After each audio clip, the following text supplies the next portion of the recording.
राष्ट्रवादी Congress party के अध्यक्ष शरद पवार ने बुधवार को आरोप लगाया कि महाराष्ट्र में विपक्ष को निशाना बनाने के लिए सीबीआई, ईडी और एनसीबी समेत केंद्रीय एजेंसियों का दुरुपयोग किया जा रहा है।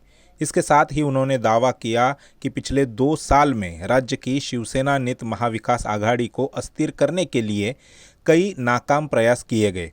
महाराष्ट्र में सत्तारूढ़ गठबंधन में शिवसेना और कांग्रेस के साथ शामिल एनसीपी के अध्यक्ष ने कहा कि केंद्रीय एजेंसियों का इस्तेमाल करके राजनीतिक विरोधियों को बदनाम किया जा रहा है। उन्होंने दावा किया कि केंद्र सीबीआई, आयकर विभाग, ईडी, एनसीबी जैसी कुछ संस्थाओं का लगातार इस्तेमाल कर रहा है।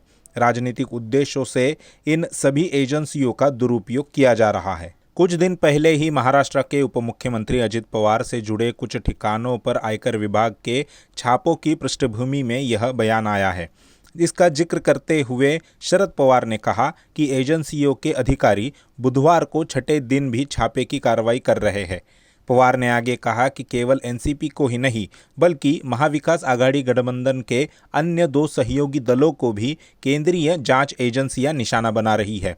उन्होंने कहा कि अजित पवार, कांग्रेस के मंत्री अशोक चव्हाण और उनके मंत्रिमंडल सहयोगी शिवसेना के सुभाष देसाई के करीबी लोगों को भी निशाना बनाया गया है। पवार ने आरोप लगाया कि महाराष्ट्र सरकार को अस्थिर करने के नाकाम प्रयासों के बाद वे राज्य सरकार के मंत्रियों के करीबी लोगों को निशाना बना रहे हैं। यह एक रणनीति जान पड़ती है। जब चीन और भारत के बीच सीमा विवाद बहुत ज़्यादा बढ़ गया था, तब मोदी सरकार ने अपने मित्र शरद पवार को राष्ट्रीय सुरक्षा की संसदीय समिति में लिया था और वह आज भी उस समिति पर है।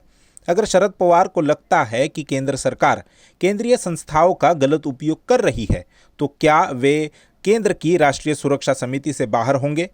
यहाँ पर पवार कह सकते हैं कि वह तो राष्ट्रीय सुरक्षा का मामला है, लेकिन केंद्र सरकार को जमीन पर लाने के लिए ऐसा करना जायज़ बन सकता है।